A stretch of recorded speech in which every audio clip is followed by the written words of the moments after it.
we will officially begin by acknowledging the traditional lands upon which Royal Roads University rests. So we have the great privilege of working and living and playing and learning on Royal Roads University, which is located on the Kusapsan and the Lekwungen families and ancestors' lands. And we know that this has been a gathering place for time immemorial, a place where people come together to learn and live and harvest and fish. And we're so very grateful to continue to benefit from the great stewardship of these lands. And at the end here, I'll say, Haishka Siem. For those of you who don't know me, my name is Catherine Atmansky, and I have the honor of serving as your host today. In a few moments, we will introduce the speaker, but Selena, may I ask you to flip to the next slide? And as we're just getting started here, I would like to acknowledge some of the funding that has made this particular series available. So Melanie is the second speaker in a Decolonizing Leadership series, and this webinar series is made possible through a grant called Exploring New Ways, and that's through the Ministry of Advanced Education, Skills and Training, and it's administered through Royal Roads Office of Indigenous Education. We also received some funding to include a graphic facilitator today, and that's funding that's come through the BC Ministry of Health institutional grant, which is administered by our Office of Research. I'd also like to express my deep gratitude to the Indigenous leadership team, especially Russ, who is the one who administers the Exploring New Ways grant. And then also acknowledging the Heron People Circle of Old Ones and Elders who give us guidance at Royal Roads University in all things related to decolonizing our curriculum and working toward reconciliation on campus. Next slide, please, Selena. So I'll take a moment here to introduce Nijitsil Norbert, who will be doing a wonderful job graphically recording today's webinar. Nijitsil, would you like to turn your mic on and just say a few words? And I'll ask Selena if you could please spotlight Nijitsil while she's speaking. Thank you. Oh, Dringwinzi, good afternoon. Nijitsil Norbert Vilshi, Shutsukhaikit Dangwichin.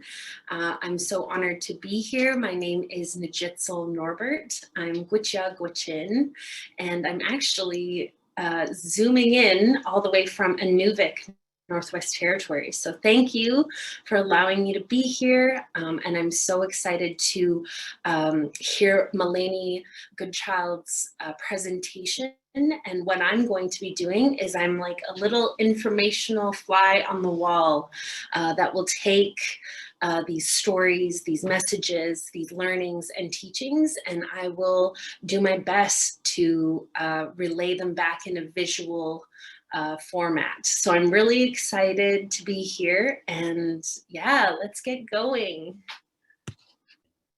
Fantastic. Well, thank you so much, Nijitsil. And we will circle back to you toward the end of the webinar so that all the participants can, of course, watch you as you are recording throughout the session, but then also hear from you, hear you express how you've documented today's session.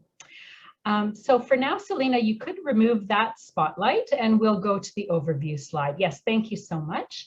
So here we are doing a few introductions and letting you know the format of today's session.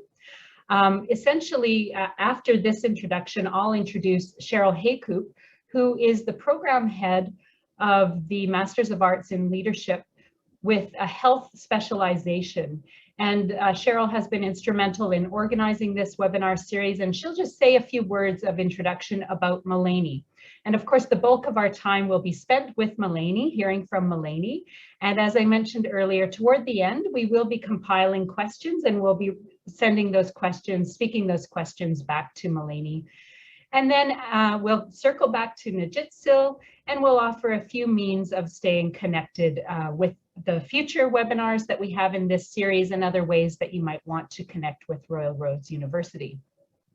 Now, before I introduce Cheryl, I did want to mention here that because we are working toward reconciliation and decolonization, I would like to acknowledge the teachings of one of my dear colleagues, Harley Eagle. And he's the one who shared this with me, although it's knowledge that he has gathered throughout his life as well. And he often speaks about the values that help to guide a circle process in a gathering such as today. And so if we can keep these values in mind as we listen, as we learn, as we open our hearts and our spirits and our minds to what Melanie is sharing with us, I think it will set us off to engage in a good way with these teachings. So the values that Harley often shares are humility, respect, integrity, generosity, courage, empathy, and fortitude. I'll repeat those and then I'll pop them in the chat as well. And I invite you to just take a moment to pause and think about how you could engage today with humility, with respect, with integrity, generosity, courage, empathy, and fortitude. Thank you. Selena, I'll ask that you pop it over to the next slide, please. And here I will invite Dr. Cheryl Haycoop to come on the line to say a few words of introduction about this webinar and about Melanie Goodchild. Thank you, Catherine, and wonderful to see everyone today. So my name is Cheryl Haycoop, and I'm joining today from the traditional lands of the Wasanich peoples, and I'm really excited about this conversation. So within the Masters of Arts in Leadership program, and specifically the health specialization, but all programs within the Masters of Arts in Leadership program, systems thinking is a core competency. Yet what we know is that systems thinking is not a new concept. Rather, it's a wise practice that is integral to many Indigenous worldviews and ways of being. Systems thinking has been lived for generations.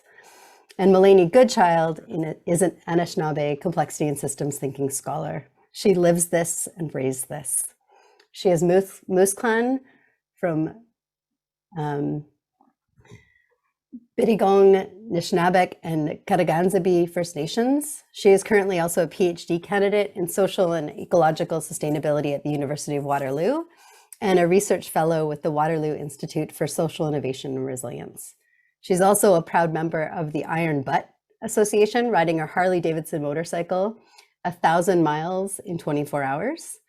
And she's a faculty member with the Academy for Systems Change, the Wolfwilla Institute for Systems Learning, and a scholar practitioner and faculty member at the University of Vermont's Masters of Science and PhD in Leadership for Sustainability. She's also an advisor to the new Systems Awareness Lab and the Presencing Institute, both at MIT, and as an alumna of the International Women's Forum Leadership Foundation's fellowship program, sponsored by Harvard Business School and INSEAD. So Melanie is an incredible human being. I first met Melanie in 2019 while attending a month-long social innovation residency at the Banff Center. And I then had the possibility or the great fortune of co-teaching with Melanie in the Masters of Arts in Leadership program. And I have continued to learn and unlearn with Melanie ever since. Not only is Melanie an incredible academic, she is also deeply curious, kind, and a wise human who has an innate capacity to connect with hearts and minds to inspire meaningful change. And it is my great honor to say, welcome, Melanie, today to this space. And thank you so much for joining us. Such a gift. Miigwech, Cheryl. So, Bojo and Dino Maganaduk. Thank you very much. I said greetings to you, my relatives. Apajigo Miigwech Bizindawiyag. Thank you for listening. Anishinaabe Kweyanda. So I'm Anishinaabe, also known in English as Ojibwe, in some areas as Saulteaux or Chippewa.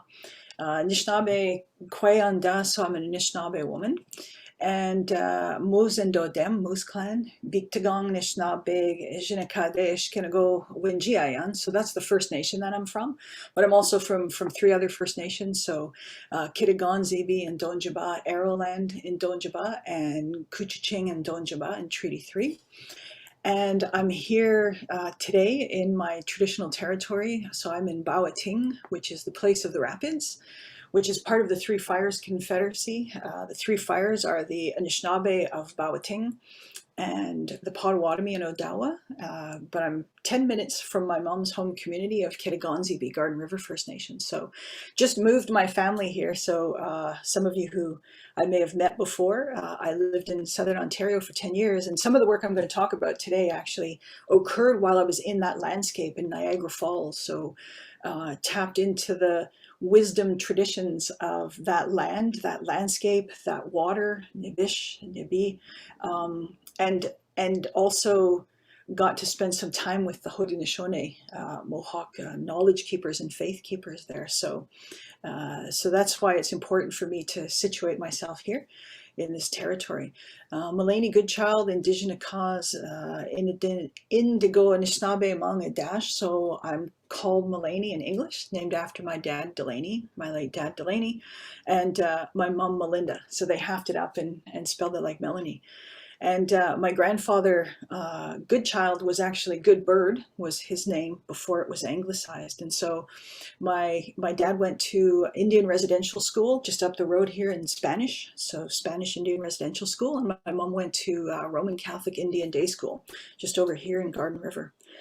And I think what I wanted to do when I say, Apijigo Miigwech Bizindavayag, thank you for listening. It's really an honor to spend some time with you and be in circle with you. And I think a lot of us are now accustomed to these online environments, but it's for me to acknowledge, I would like to acknowledge where you are, where you're situated right now, where you're joining us, to the elders and ancestors of where you are. And I think it's really special in many ways that Zoom and these online platforms can bring us together across many, many miles. And the elders have talked about that as like our seers, our medicine people can travel. And now we can travel a bit too and experience what they experience in ceremony. So I think that's, really special that we're here together. So for the next half hour or so, I'd like to share an idea with you. It comes out of my studies. I was first introduced to systems thinking and complexity at the Banff Center in the program that Cheryl and I both participated in. And it was about social innovation, but so much of systems thinking and the teachings of complexity science come out of ecology, but also comes out of the West. And so it has been discovered, and sort of sometimes the narrative around systems thinking and systems dynamics is that it's something new in the West.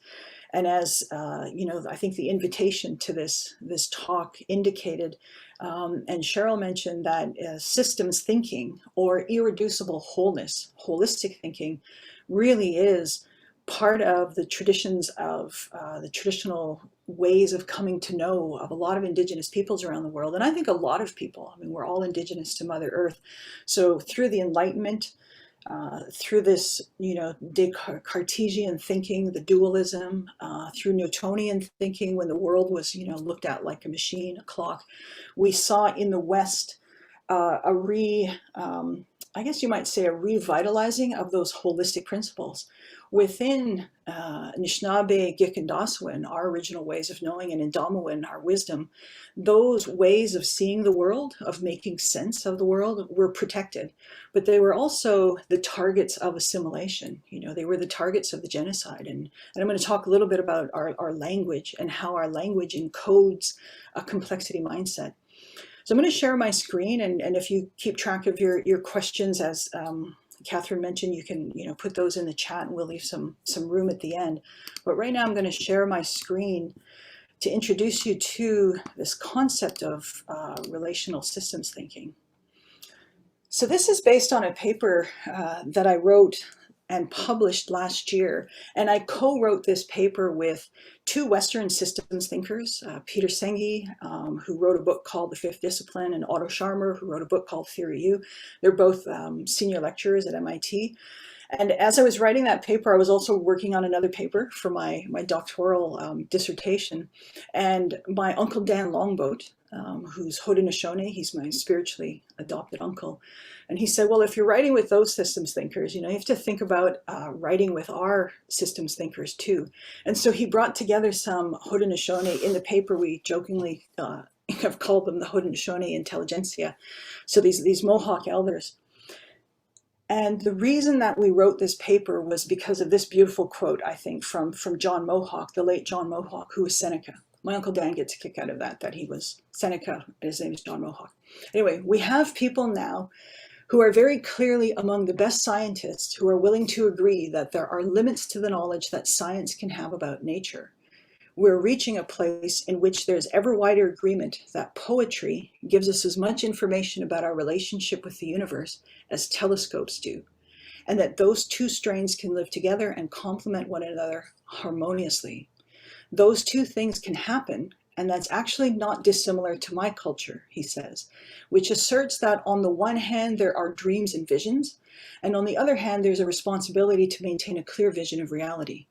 Those two streams of thoughts and reactions have to live cooperatively together.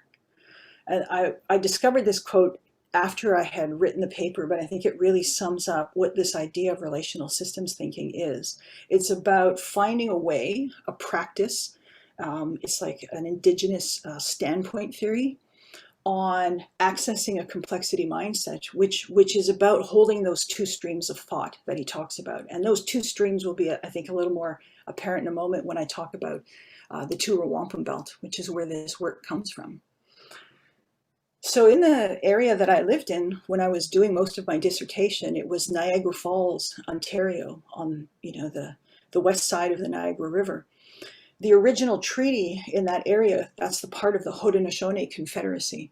And the original treaty between the Haudenosaunee and first the Dutch and then the French and the British was something called the Tura Wampum Belt. It was part of the Silver Covenant chain. There are other treaties, and that's when we talk about polishing. They talk about having to go back and repolish that Silver Covenant chain. My Uncle Dan talks about the work we're doing today together, sitting here talking, as polishing our minds and seeking a good mind, they say in Mohawk. So the Tura Wampum Belt here, those are all wampum shells from the ocean. They're sacred. Each one of those shells that in the original wampum belts were collected from the ocean, and those purple shells are indicative of those two different cultures, those nations.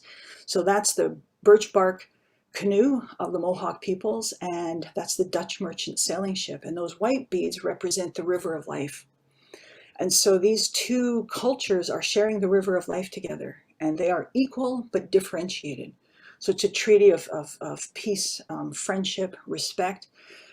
It's also, though, now a central metaphor for some of the work that I've done, because the river of life herself is now in danger. And so my Uncle Dan says it behooves us to come together to speak about that, but always respect that these are distinct worldviews, distinct epistemologies, we would say. And so when I talked to the Haudenosaunee knowledge keepers, it was Dan Longboat, Diane Longboat, Kevin Deere, and Rick Hill. Kevin Deere is a faith keeper in the Mohawk Trail Longhouse in Kahnawake, and I believe Rick Hill is Tuscarora. And so I met these elders in Six Nations, the gathering place at the Grand, and we had a beautiful yarn. My brothers and sisters in Australia would probably call it a yarn. That's what we did. We sat and talked. And I asked them if I could, publish a paper based on our conversations. But I was also at MIT for 10 days, spending time getting to know more about systems thinking from Peter Senge and Otto Scharmer. And when I came back home, I was writing 2 different papers. And I was really struggling. But as I was reading the notes, I was seeing that Peter and Kevin, for example, were talking about the same type of teachings. This one here about reconnecting to our Earth Mother and how important Mother Earth is. So this got me thinking about the teachings of the land and that landscape. And my Uncle Dan, during our conversations, had talked about the Tura Wampum Belt. And so I discovered some poetry, Blue Cloud's poetry, and it's in a Turo visual code. And so the paper was written in a Turo visual code. And that Turo visual code invited people immediately who were reading, because I was, limited, constricted by writing in English, primarily writing in text for this. It's a peer-reviewed journal article. And so I wrote it in the Turo visual code, and based on that paper, have been presenting about relational systems thinking to different audiences for the past year.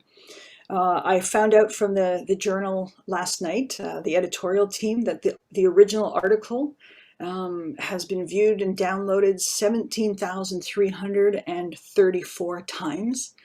And I'm really proud of getting the teachings of those elders out to a pretty big audience globally for this work. This is the model that I've developed, and in fact tonight the second paper is being published. So there's a new paper I wrote coming out called Relational Systems Thinking, the Decolonizing story of re-theorizing systems thinking and complexity science, and that's being published I think at 8 o'clock Eastern tonight. So this model is featured in the new paper, and so I wanted to give you a little bit of an overview of how this could work as a theoretical, we say living model, because our cultures are living, the land is living, for reasoning synergistically in the space between ways of knowing. So keeping this, Tura Wampum Belt as the central metaphor. On the right, I have Anishinaabe Minobamadziwin, which is the good life in Anishinaabe Mowin. On the left, I have systems thinking, and that really represents when we have any kind of two opposing, which could be not really opposing, like they might be accidental adversaries, but in some ways they're often presented as binaries. So two different ideas or different ways of knowing.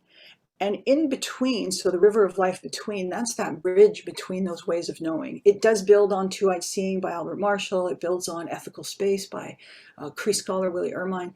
But in particular, it's about that reasoning synergistically, or tapping that complexity mindset. Because when we are speaking in English, a lot of academic disciplines do this, we are really looking to transcend binary thinking, and we're quite comfortable, I think, as humans, with binary thinking. It's this against that, good and bad, black and white, but really it's much more nuanced than that. So this is a third space, and I draw on quite a bit of third space literature.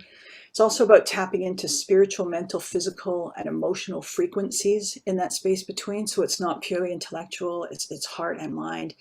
My Uncle Dan calls it cultural fluency, when you're able to understand and respect different cultures without appropriating them.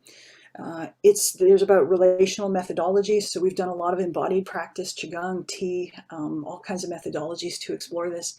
And it's about healing self and systems, because that space in between, which is probably the topic of a whole other paper, can be a very painful place, because it might be a clash or experienced as a conflict, particularly when one worldview or way of life is oppressed by another, and the space between is a place of identity crisis and having to justify in some ways, our original ways of knowing and doing. And so on the right is the medicine wheel teaching of Anishinaabe, Gikendaswin, and Indalmuin, so our original ways of knowing. It's relational, it's a spiritual way of life.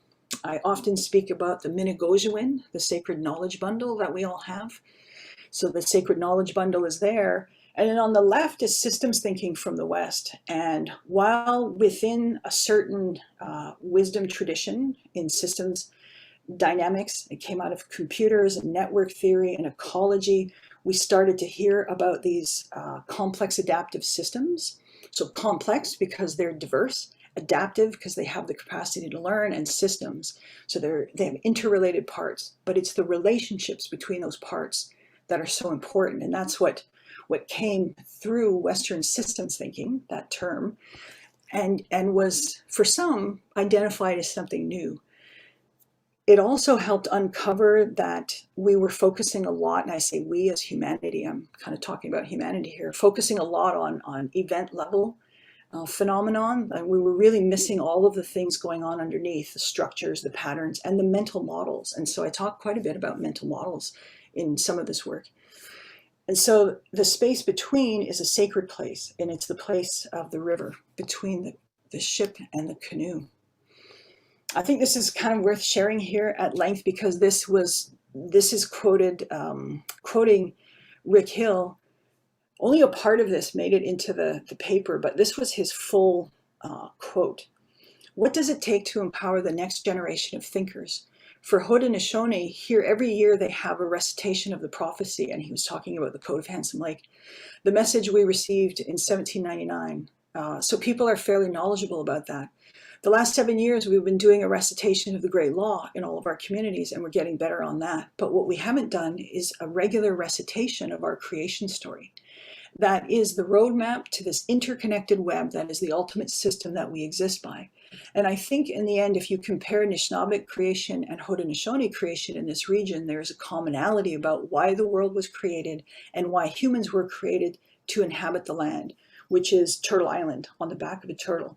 So we have that similar in our creation stories. That's the knowledge we need to uncover.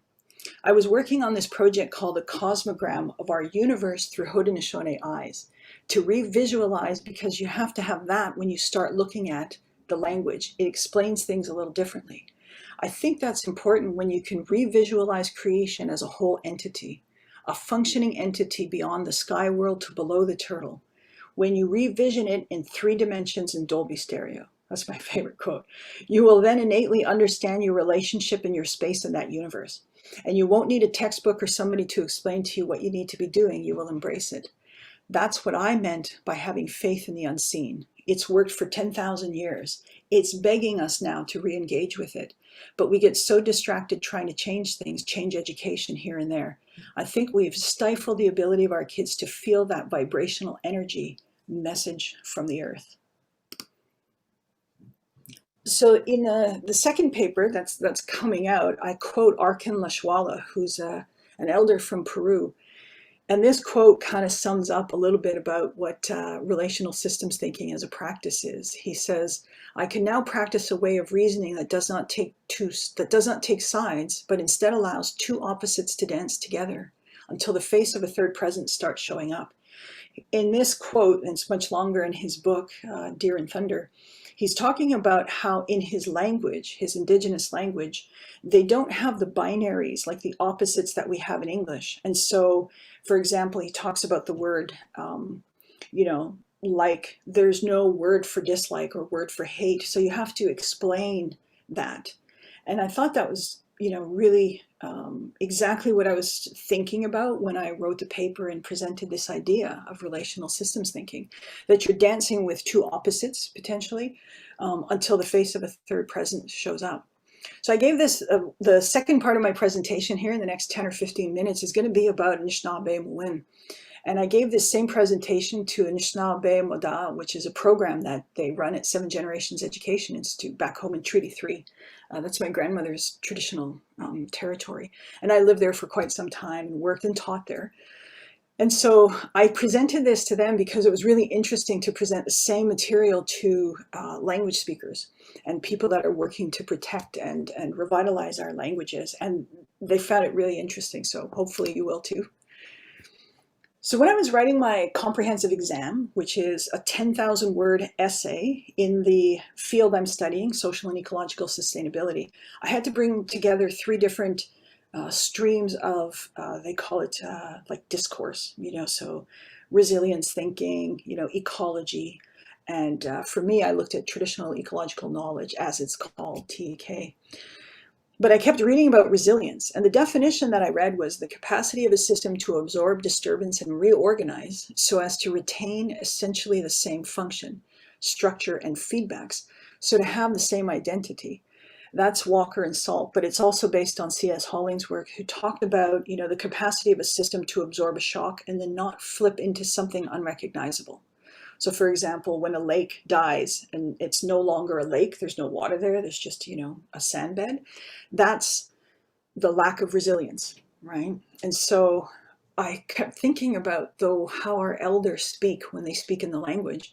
And so I reached out to some of my family and I said, how would we say resilience in Ojibwe or Anishinaabe? So my cousin Renee Mashaki sent back this, Bonjour cousin, resilience. In the original language, it's Sibiskagad, Sibe river, Biska flexible, God it is. You might say that resilience is described as a river flowing flexibly through the land. Anishinaabe Mwin is embedded in the land. Love you, cousin. And my sister Eleanor Skeed, she said, Mama Sinjige is the act of twists and turns and moves. Mama Sinjawan is the water flow in twisting and turning. So she said that movement of twisting and turning the water through the land, that's resilience. So there always has to be context with Ojibwe words, she said, like you need to introduce how the word has been used. I think it's beautiful that they have two different dialects, and they both came back to me with this definition of resilience based on, you know, that very Western scientific definition I gave them of how they would say resilience. What they did there is they practiced something, and I'm not a linguist, so I will say this is based on the work of linguists, but they practiced, and what you saw in those two words was something called holophrasis. And holophrasis is bringing together different words to create word bundles, but it's actually a word as a single word. So we tend to use holophrases a lot, and that might be so if you speak an Indigenous language. They have a dominant feature, and the etymology or the etymology of this word holophrasis comes from the Greek for whole and the late Latin word phrases, which in turn originates from the Greek verb phrase, which means to declare or tell. So holophrasis is like saying to declare or tell whole. Holophrases are holistic expressions. It's a one-word sentence or clause. And if there's any Plains Cree people here, sorry for my pronunciation, but kinote asimo sta tinawawa, which translates to, I will tell you folks a story. So in that one word, you hear that whole sentence. So a single word stands for a whole sentence or a holophrase. And language is how we produce discourse, right? It's how we make meaning of the world. The language structure, which is a holophrastic heuristic to understand the complexity mindset of our ancestors. So this is what I've kind of discovered, that as I've been relearning my language and talking to the elders, they're often using these holophrases, and they express in a single word a whole phrase of idea, a whole phrase, including the verb, the subject, and object. English doesn't really like holophrases. And what I found in this, when I was reading about this, was, well, that's the complexity pattern of thinking. It transcends binary thinking, it transcends boundaries, binary thinking, hierarchical thinking, and it also invites, I think, accessing a complexity mindset.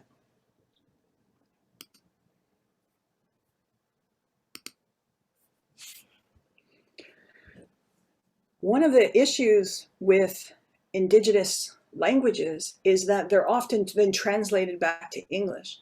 And this is where we can see what a colleague of mine who's Lakota and a language speaker, Tiokasin Ghost Horse, he talks about, and we recorded a podcast and a radio show recently about this, about the nounification. And so see here, the word for Saskatchewan comes from Plains Cree, and it's Kisiskasawin. It flows fast, swiftly, and Sipe River. That's the province of Saskatchewan. But English has to put in a noun phrase, the river, and modify it by a relative clause, that which flows swiftly. So the nounification of that translation is the river that flows swiftly. The reason this is significant to complexity thinking versus kind of more simplistic or even complicated thinking is that the nounification has real world consequences or implications. And so when we nounify our relatives, our kinship system, when the rivers become an it, the tree becomes an it, those beautiful cedar trees where some of you are, those are suddenly open to abuse, to commodification, because they're a thing, right? They're not a sentient being. And so this is kind of a famous word in our language. I don't say it very well, but this is blueberry pie. It has 66 characters.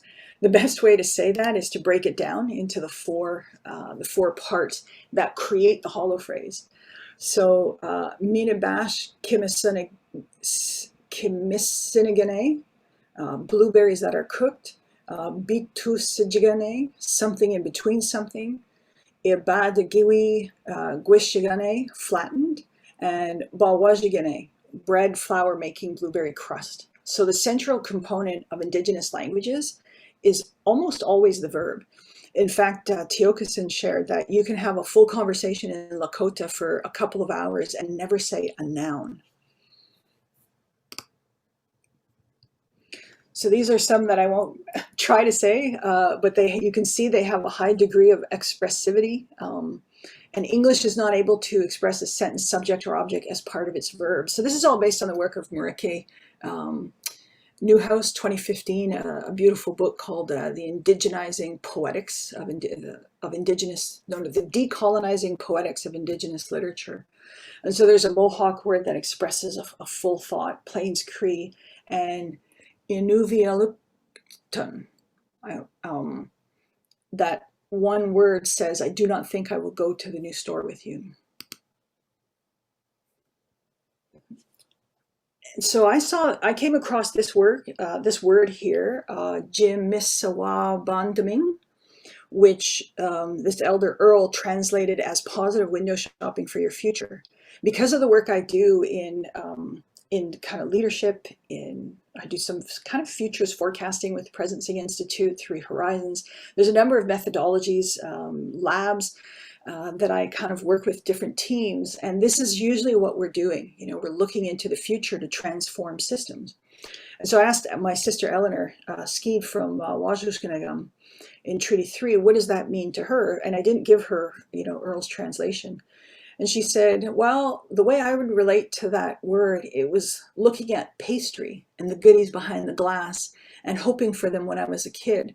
But it also implies a plan to buy them too.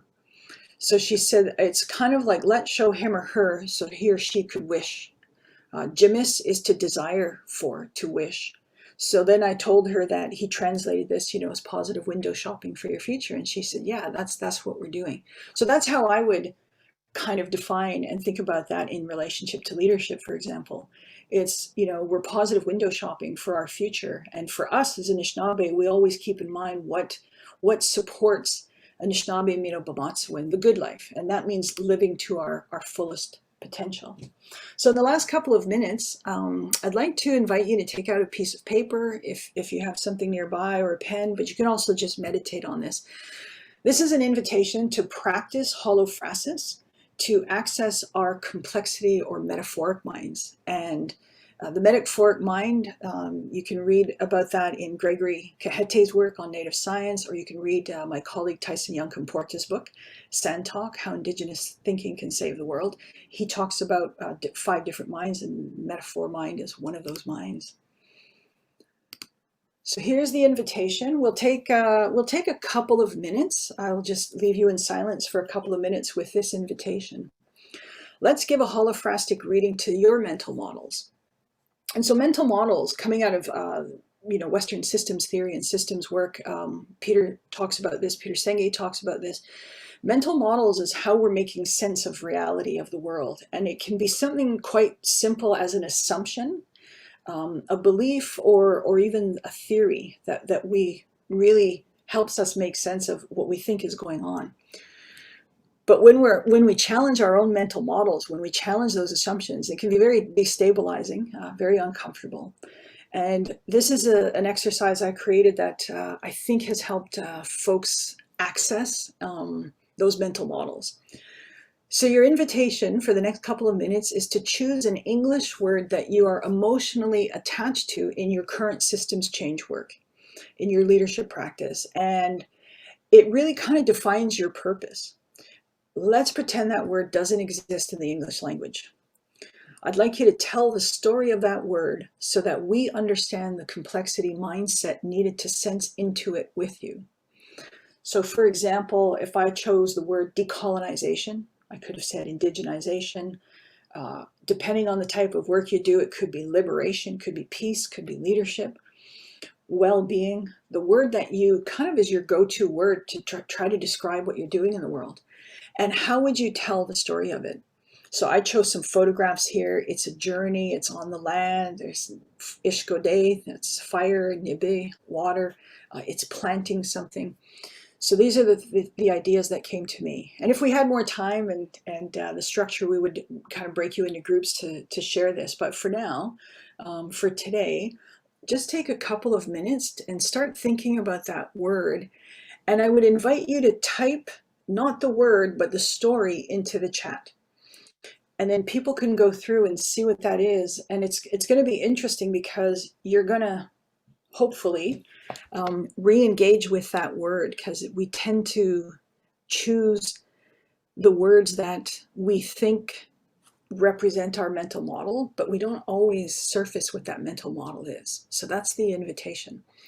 I don't know if you want to, I think I'll invoke here what Tiokasin Ghost Horse, when we did this, he talked about the holy silence in Lakota. So we'll go into the holy silence for a couple of minutes. I'll keep track of the time here, and then we'll come back for some Q&A.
Okay, one more minute.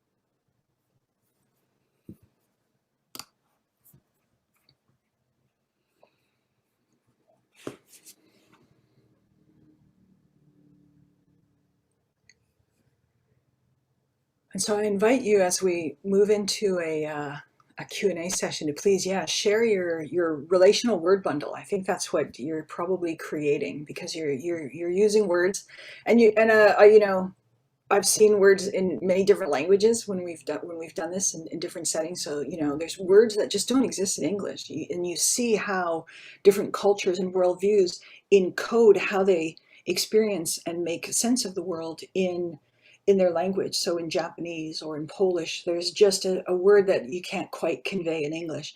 And within Indigenous languages, those words are usually these hollow phrases, and they're verb based. They recognize the sentient nature of the landscape and the beings. And so I'll just wrap up sharing, as you share your relational word bundles.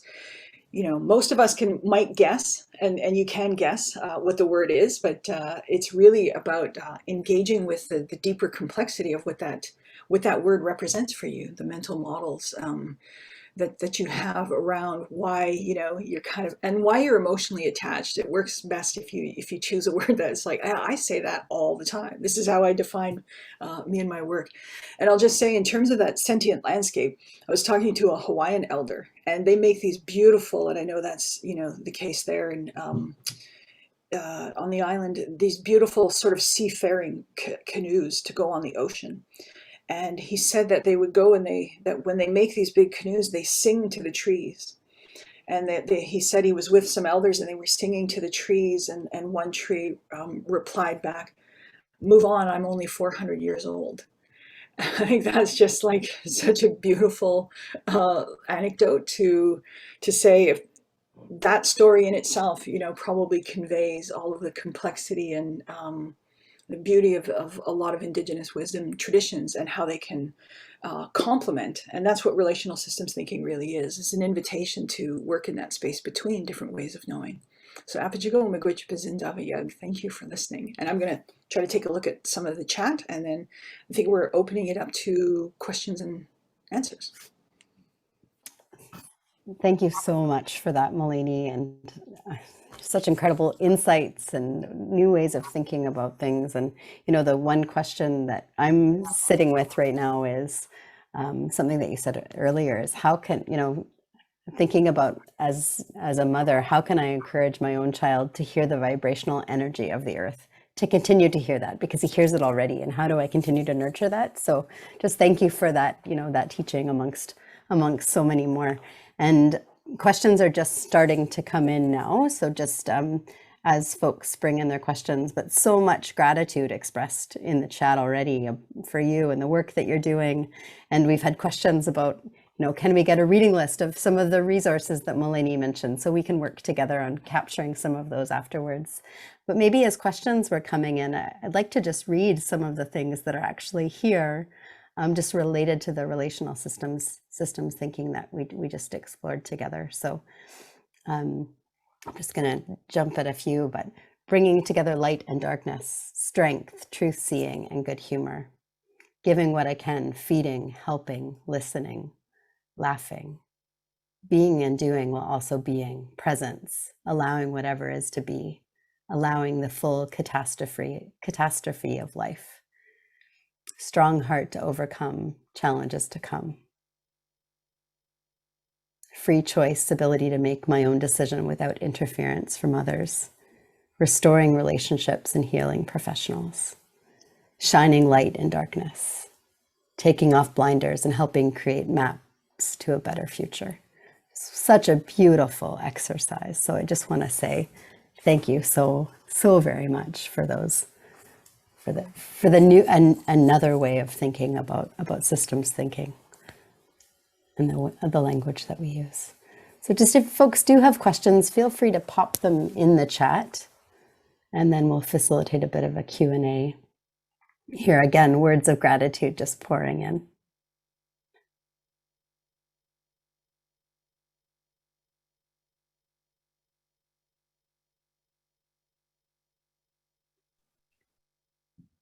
Milady, maybe I'll jump in here to also express my gratitude. Thank you so much as we're waiting for some questions to come in the chat.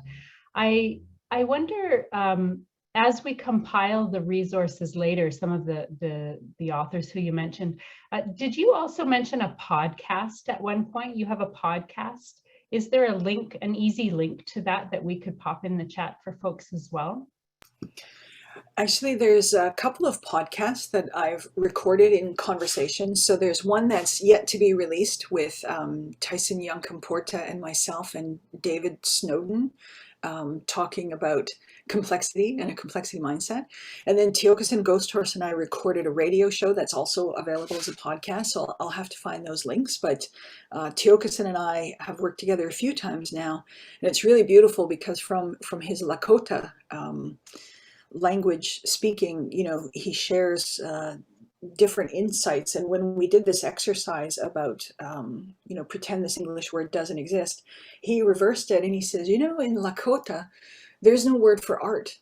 So he would be doing the same thing, you know, accessing his complexity mindset to start to think about the world in a different way. Because when you've been through a process of settler colonialism, which we all have here on Turtle Island, we have all endured that and suffered from that to different degrees. What I think the limitations, I guess you might say, of the English language are that it really predisposes us to some colonial patterns of thinking. And the invitation to learn from the structure of Indigenous languages and just even hearing other languages, you know, and how they express things. Like I know Arowana Hayashi talks often about a type of energy and certain spaces that you access certain types of energy, and you're aware of them in Japanese that, you know, we just don't have those words in English. So so there are some podcasts, and I'll send you the link, and then the journal yeah, it gets published tonight, I think at 8 o'clock Eastern Standard Time. So there will be another link to that second journal article too.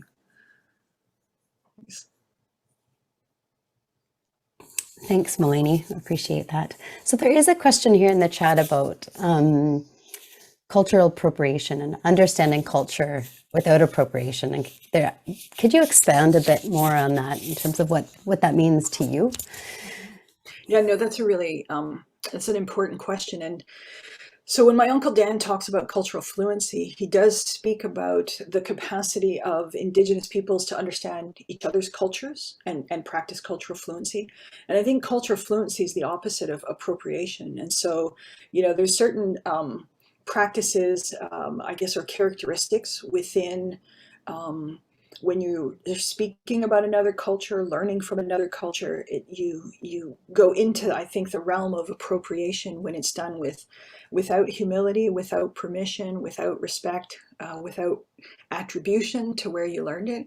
And also, about exploring the protocols around who has the right permissions to share information. And so I often have invited people to think about it in the terms of how you personally have learned that knowledge and who it's from and in the context. And so I think appropriation really happens when things are decontextualized, when they're generalized, when there's an assumption that, oh, I heard this story once, so I'm gonna, repeat that story, but not say what culture it's from, where I heard it, the context I heard it. And so that's why you'll hear me name drop a lot, because I'll say, oh, when I was talking to Leroy Little Bear, it's not because I'm just saying Leroy's name. It's also because he's Blackfoot. He's a teacher, a thinker, and he has shared with me, for example, when I talked about Zoom earlier, it was actually Leroy Little Bear who said, oh, I kind of like being on Zoom because it's like telepathy. I don't have to travel all over. I can now see these people here and connect to them spiritually, because in the spirit world, these metaphysical limitations of, I'm here and you're there kind of are transcended. And that was just a beautiful teaching for us to get really comfortable in Zoom when it all started, happening during COVID. And so that's important because I'm not Blackfoot. I'm not Haudenosaunee. So when I published this article and specifically asked the elders if I could share that knowledge, and I said, are you worried about appropriation? And Uncle Dan Longboat, he laughed and he shared a story, and he said he once heard, someone speaking about their Thanksgiving address, which is the words that come before all else. So when Haudenosaunee start a gathering, they share these words, and it really acknowledges, right from the sky to below the turtle, all of our kin. And they heard someone kind of give a rendition of it.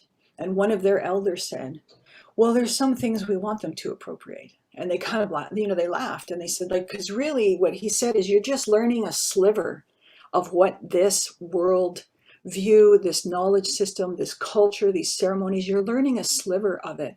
And so you're not going to be fully appropriating as in I'm taking over. But because of the history of the extractive nature of research, the extractive nature of things, and the theft, the theft of different theories and ways of looking at things, and then recreating them or representing them as your own, I think that's clearly appropriation. And when things are taken out of context, quite frankly, in this day and age, if someone sees just a screenshot of you doing something and don't know the full context of it, you have to be careful with that. So I always just go right back to the source and say, can I share this? Do you mind if I talk about this? Thank you for that, Melanie. Good reminder.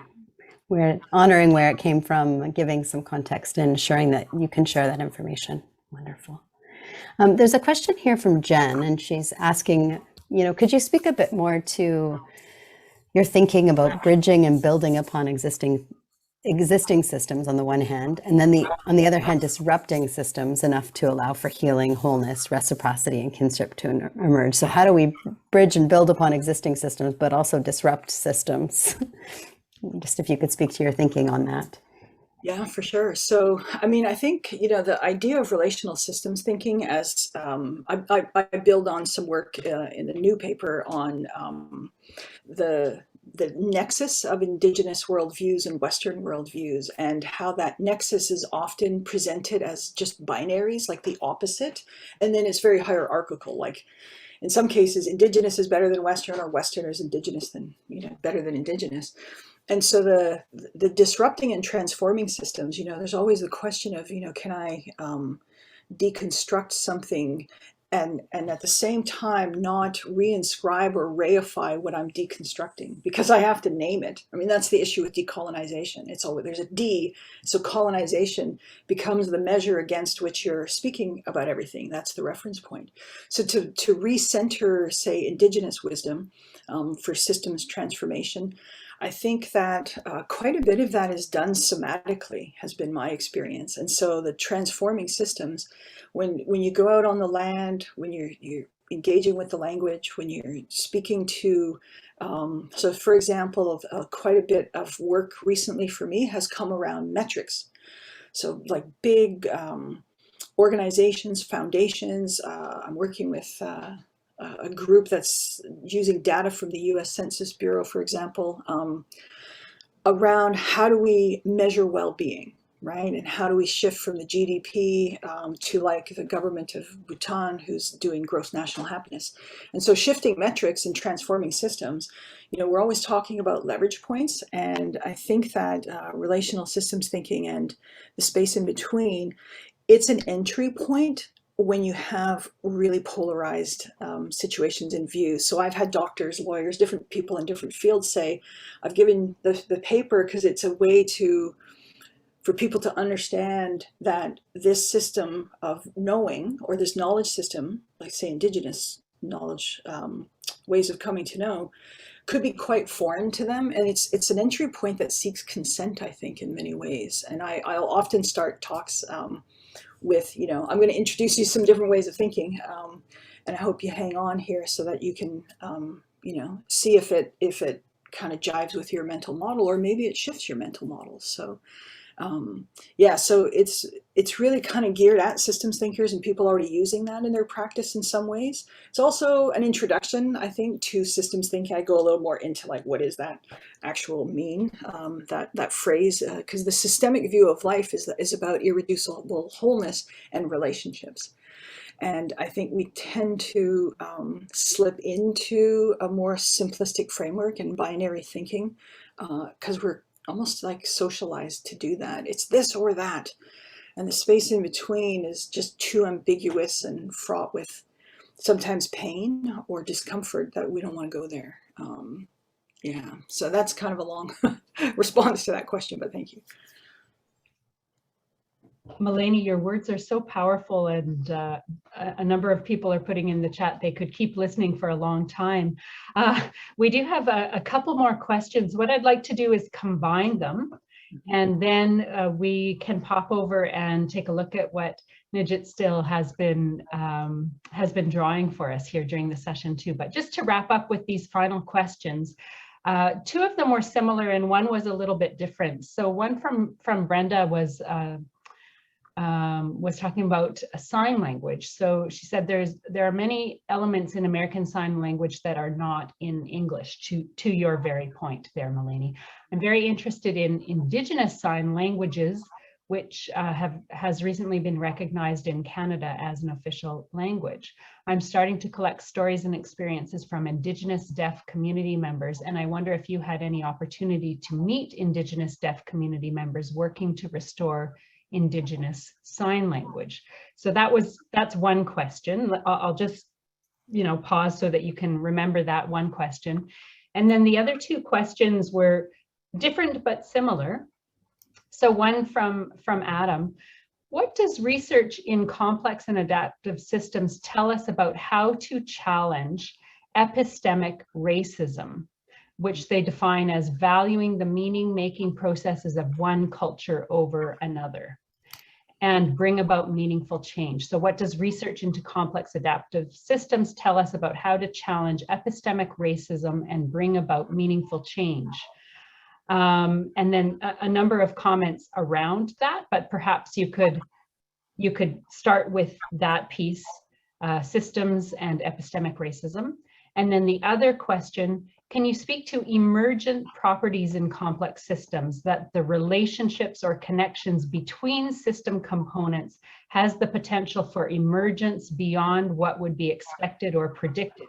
What comes to mind is the metaphor of the whole is greater than the sum of the parts, which completely links to your idea of the third space, or that which happens in the dance between opposites. So I'll leave it there. There's more in the chat, but we'll leave it there just so that you can have an opportunity to wrap up with those final thoughts. Okay, sure. Thank you. So yeah, with regards to Indigenous Sign Language, I haven't personally had that experience, but I can imagine that that would be a beautiful source of wisdom that taps into, different ways of knowing. It's really about multiple kind of modalities and entry points into accessing metaphor mind, and how, like, just the process I could imagine of how sign language is created and shared and taught. All of that would be a really rich kind of place and space to learn more about accessing a complexity mindset. And even, I think, just in the way that that linguist I spoke about looked at hollow phrases, how do you sign hollow phrases? So I think that's really a beautiful area that could be explored, that I haven't explored personally. In terms of the research from complex adaptive systems challenging systemic or epistemic racism, so there's a Sami scholar, Kuokkanen, who talks about epistemic ignorance. And so she talks about the gift and radical hospitality, or hospitality within the academy. And I've quoted her in my work and read or quoted that work quite a bit. And what it is, if you think about equity and diversity within universities, and then and Sarah Ahmed, who's a Muslim scholar, or is a scholar that talks about this as well. She also talks about bringing Black and brown bodies into the room, but when our epistemologies come into the room, we're vilified for that. And so the thing about complex adaptive systems is that they are learning. So there's the potential for universities, for the academy, for different disciplines to be themselves learning organizations. But I think there's also limits to the mechanisms that they have for things that we really want them to be. Like, we want spiritual integrity, right, in this decolonizing work, but there's certain structures that exist within all organizations. And then how do we transcend that? And I think the learning is the adaptive. So there's a lot of work on the important role of adaptive learning. And there's quite a bit about actually Indigenous languages as helping with adaptive learning of organizations, particularly around epistemic racism, which really exists to quite a large extent, I think, and it's been my experience in a lot of different disciplines and programs, where different ways of knowing are not even acknowledged and or welcomed, and in fact are then oppressed and repressed, right? So, and then emergent properties. I actually talk about the space between as a place of emergence. So the dance that you do between ideas is a place where the mushki ki, so mushki ki means medicine, so mushk, he or she is strong, and a ki, land. So medicine to us is literally the strength of Mother Earth. So I talk about the third space as a place where the medicine of emergence can flow. And so, I mean, emergence still has some boundaries, I suppose, like the adjacent possible, this idea that it's not going to flip into something, it can't flip into a system or shift into something that's not the adjacent possible. But these really big paradigm shifts open up, I think, the adjacent possible in a way that we didn't think was possible before. And emergence is very healing, but a lot of people are not comfortable with emergence, and a lot of structures are not comfortable with emergence. They need to kind of be sort of linear and outcome oriented, whereas emergence is exactly what happens in ceremony. We just had somebody out for a fast here at home in our lodge a couple of weeks ago. That's a fully emergent process to go out on a fast. And there's a medicine there of them of being open to whatever comes to them, whatever visitors they have, visions, all of that is a process of emergence. So I think that's why the elders really resonate with systems and complexity science. And the closest science that we have to really, I think, understanding what Leroy Littlebear talks about quite a bit is that the only constant is change. And so what Western systems thinking sometimes tends to do is try to find the order under the chaos. And he's like, but that is what the order is. From an Indigenous perspective, that chaos is the order. Like, it's just, that's your, you know, your rule is that it's always in flux. And so he talks about flux. And so his work really builds, and I think complements David Bone's work on quantum potential and the implicate order, and this idea that there's just always something underneath. So it's the importance of the unseen, which isn't often welcomed in your comprehensive exam or your essay, to talk about the unseen. But that's what I've been trying to do, is bring the unseen into my own work for my writing. So well said, Melanie. We could continue listening for a long time, but perhaps at this point I'll invite people to find that reactions tab, send you a little bit of love. There's been so much gratitude, just a waterfall of gratitude in the happening in the chat there, Melanie. I know you don't have a lot of time to read it while you're speaking, but there are beautiful comments there. And at this point, I'll ask Selena, would you be willing to spotlight Nijitsil? And Nijitsil, I know you're still busy at work there, but we'd love to see and hear a little bit from you about how you are beginning to represent these ideas visually. Wow, I'm just still absorbing. As you can see, I still have a variety of post-it notes up here, but what I'll do is I will share a little bit about the visuals and what we've heard this afternoon, but I won't take up too much time because that was so well put by Melanie Goodchild. So thank you so much for that amazing presentation. So today we heard about relational systems thinking, again with Melanie Goodchild, and I'm going to color this in a little more, but I thought it was really appropriate to have a portrait done here for her. When we first started, we started talking about not only this upcoming paper that was written and published last year, but there's ongoing work happening. But I wanted to bring in this visual to speak about the poetry, to speak about the revitalization, to speak about language. And also there's a bit of like a topographical feel to it. So signifying the land and our ways of knowing, not only with language, but through land. So today we talked about revitalizing the ways of this holistic knowing. We spoke about the targets of assimilation and genocide and how these ways of knowing can help combat those realities, and how our languages also hold codes. So we went over here, and there's a river that comes in, and the quote here says, "A river flowing flexibly through the land." So this is known as resilience in Anishinaabe Moan.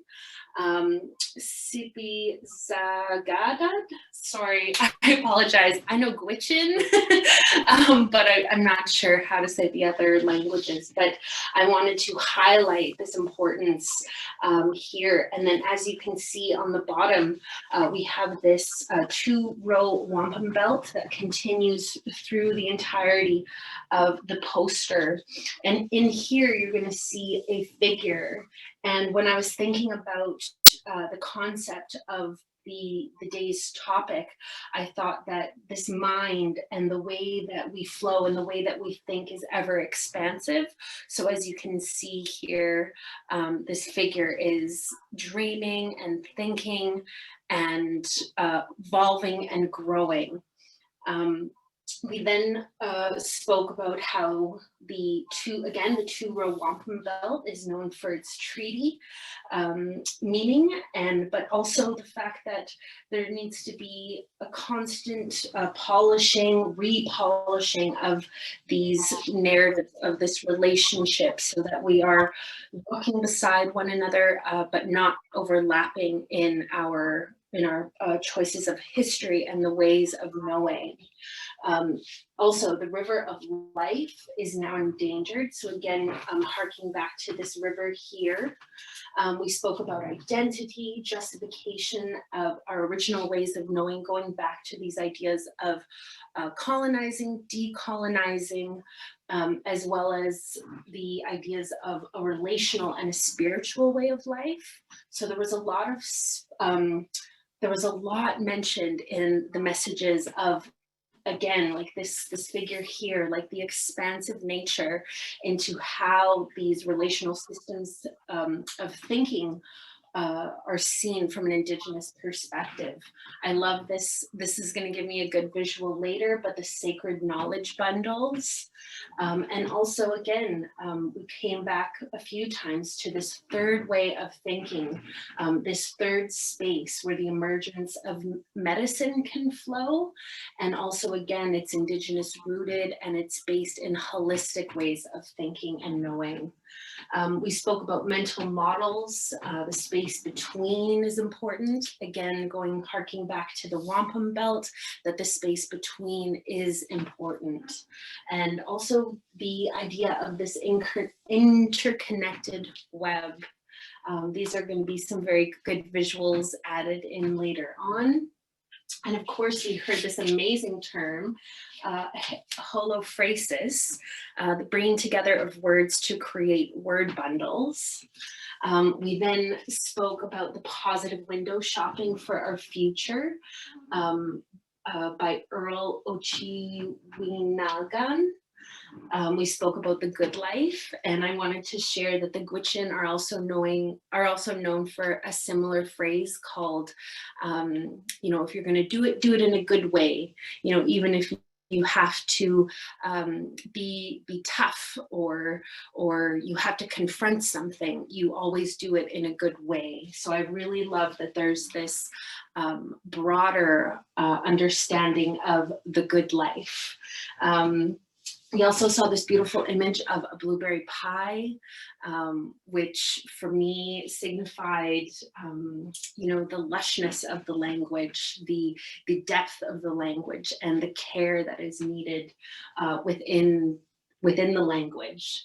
And then finally, we had some really wonderful discussions about the questions at the end. So I'll just highlight a few here.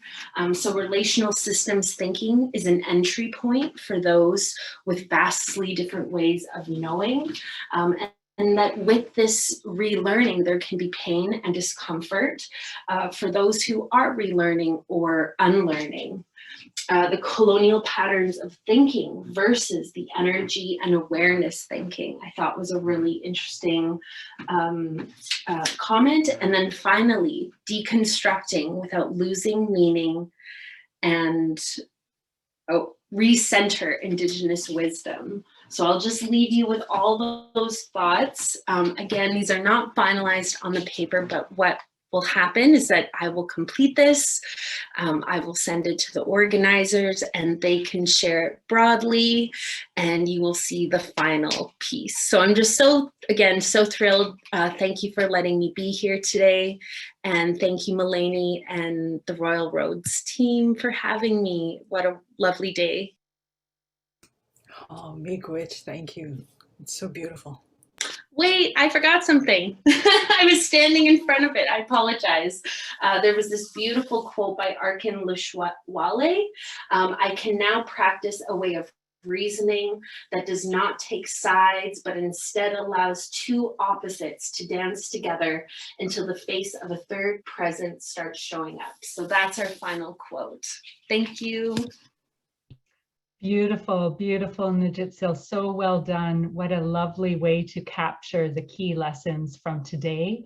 And lots of love coming your way in the chat and with the reactions tab as well. Thank you so much. So I think we will begin to wrap it up now. Let's all give one more round of applause to Melanie and to Nijitsil for sharing these teachings, sharing the visuals today. Thank you so much. And Selena, may I ask for your help, please? If you could just pull up the slide and we'll let people know about our next webinar in this Decolonizing Leadership Series.